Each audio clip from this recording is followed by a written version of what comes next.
Beta, today we are going to today we are going to give you the explanation regarding the how the traits are expressed and how we can determine the sex of an individual.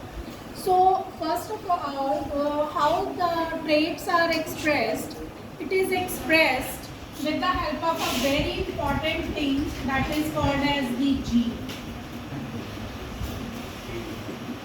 Now what is gene? Gene क्या है?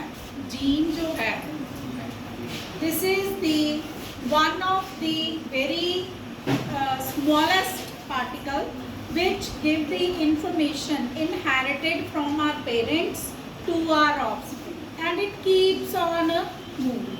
It works. बेटा ये जो है ये work करता है protein की इंस्ट्रक्शन पे. कुछ मॉलिक्यूलर्स जो हैं वो इसके पर्टिकुलर इंस्ट्रक्शंस दे देते हैं प्रोटीन के बारे में, तो ये जो है उस तरह का प्रोटीन बना देता है. जीन बना होता है डीएनए मॉलिक्यूल से, ये बना होता है मिलके.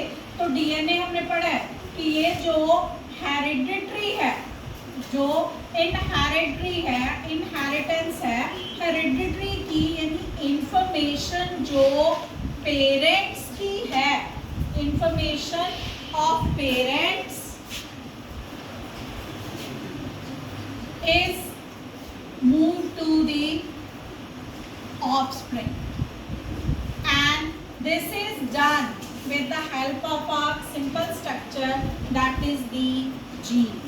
Gene, it is made up of molecule given by the instruction by some protein and it moves on giving out the instructions from the parents to the offspring. Suppose कर लीजिए अब इसमें क्या है, we have already done Mendel's experiment. हमने देखा था कि जब उन्होंने दो फर्स्ट प्लेलियल के लिए दो टॉल प्लांट लिए, तो जब उन्होंने F1 जनरेशन देखी तो all plants were toll.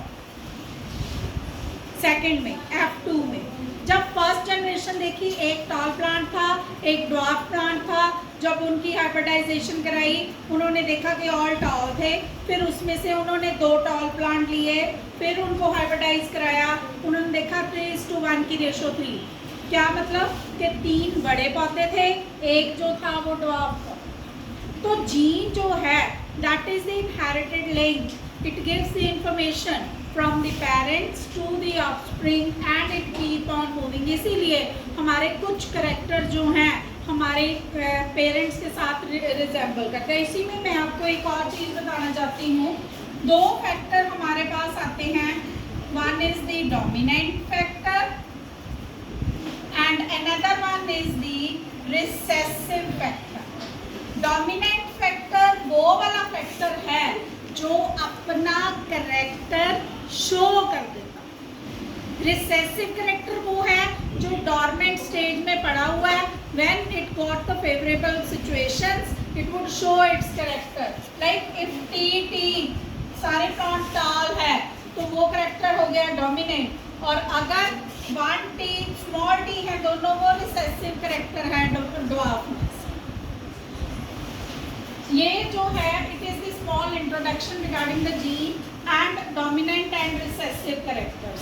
Now if we proceed further, हमारे पास क्रोमोसोम्स होते हैं in human body. If we are going to determination of a sex, now we are having the chromosomes और हमारी बॉडी में total 23 pairs of chromosomes होते हैं, जिसमें से 22 पेयर्स को हम ऑटोसोम्स बोल देते हैं and 1 pair is there, this called as the sex chromosome.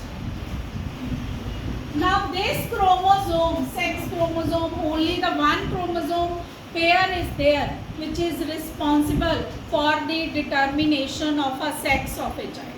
Now अब इसमें भी बहुत बड़ी बात नहीं है. बहुत सारे एनिमल्स हैं जिनका जो सेक्स करेक्टर है वो डिटरमिन होता है टेम्परेचर के कारण. बॉडी का टेम्परेचर ड्यूरिंग द फर्टिलाइजेशन जैसा होएगा वहाँ पे पता चल जाएगा उनको कि मेल की फॉर्मेशन होएगी कि फीमेल की फॉर्मेशन.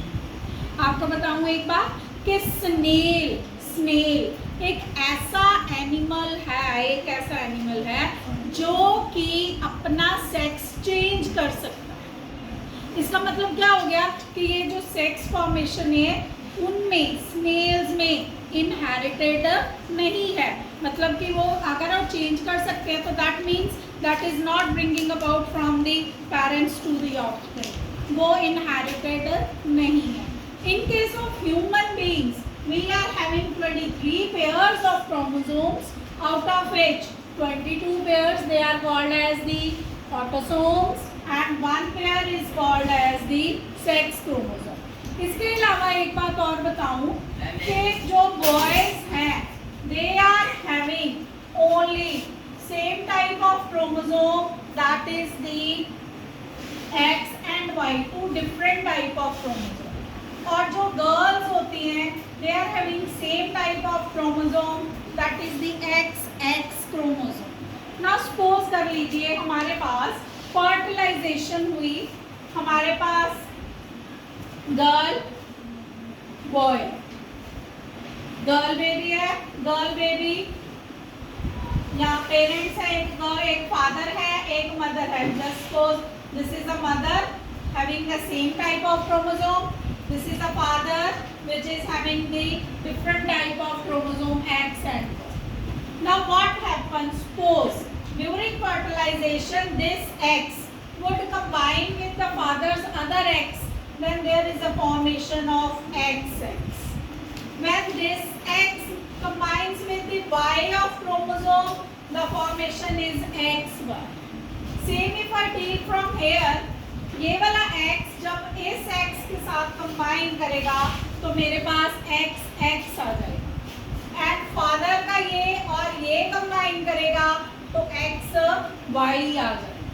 तो XX is the representation of a girl. This is a symbolic representation for the girl baby. तो जो बेबी है वो गर्ल होएगा, जो बॉय है वो XY होएगा। This is the symbolic representation for the boy having a cap, if you see that. Then again XX is girl baby and this one is the boy baby. Now if you see all these facts, तो क्या है, देखिए दो girls हैं हमारे पास, दो ही boys हैं। इसका मतलब है कि हमारे पास 50% चांसेस हैं कि गर्ल बेबी बॉर्न हो कि बॉय बेबी बॉर्न हो। इसमें कोई भी रोल जो है वो प्ले नहीं कर सकता during the sex determination in the human beings. अगर कोई कहता है कि हम सेक्स चेंज कर सकते हैं तो this is not possible. It can be possible only with the help of a surgery. तो if you see this chart, there is a equal chances for the formation of a boy baby as well as for the girl baby. So now the formation is depending upon the chance factor कि fertilization कैसे हुई है, किसका chromosome किसके साथ मिला है। यहाँ पे मैं आपको एक बात बताना चाहती हूँ कि जो गर्ल है, जो मदर है, उसके हाथ में ये कभी नहीं होता कि जो बेबी है वो बॉय होएगा कि गर्ल होएगा, क्योंकि मैंने आपको पहले बता दिया है कि जो मदर है उसमें दोनों सेम ही टाइप के क्रोमोसोम्स हैं XX, उसमें तो Y क्रोमोसोम है ही नहीं। बॉय बेबी कब बनेगा, कब बनेगा, जब उसमें एक X क्रोमोसोम होएगा एक Y क्रोमोसोम होएगा। तो mother she is not having the tendency to combination to form the Y chromosome, क्योंकि उसके पास तो Y क्रोमोसोम है ही नहीं। तो प्योरली लक चांसेस है, और बॉय बेबी का होना गर्ल बेबी का होना ये किसके ऊपर डिपेंड करता है, टोटली फादर के ऊपर ही डिपेंड करता है। और ये वाला क्वेश्चन बहुत ही इंपॉर्टेंट है। If you draw this diagram and write down the necessary information, then you will get the full mark. Only made this one that's to show the X and X in the mother, X and Y in the father, show the combination, and there is a 50% chances for the formation of a boy baby and for the girl. I hope you got it. Thank you.